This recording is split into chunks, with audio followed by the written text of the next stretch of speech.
Bus వచ్చే time అవుతుంది అత్తయ్య, త్వరగా కానివ్వండి. అయిపోయిందమ్మా. హాస్పిటల్ కాగితాలన్నీ పెట్టుకున్నారుగా? పెట్టుకున్నానమ్మా. అమ్మా, ఏంట్రా? మేడం స్కూల్ ఫీజు తీసుకురమ్మని పంపించిందమ్మా. అవునా?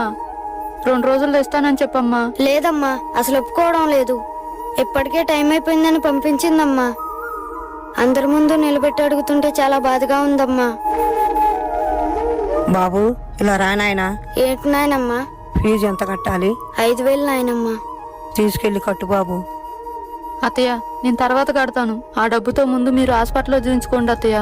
ఇప్పుడు నేను హాస్పిటల్లో చూసుకోవటం వల్ల నా జబ్బు తగ్గిపోతుందేమో, కానీ వీడికి సమయానికి ఫీజు కట్టకపోవటం వల్ల అందరిలో తగ్గిపోతాడమ్మా. అత్తయ్య, అవునమ్మా, నా కొడుకుని ఎటు నేను చదివించలేకపోయాను.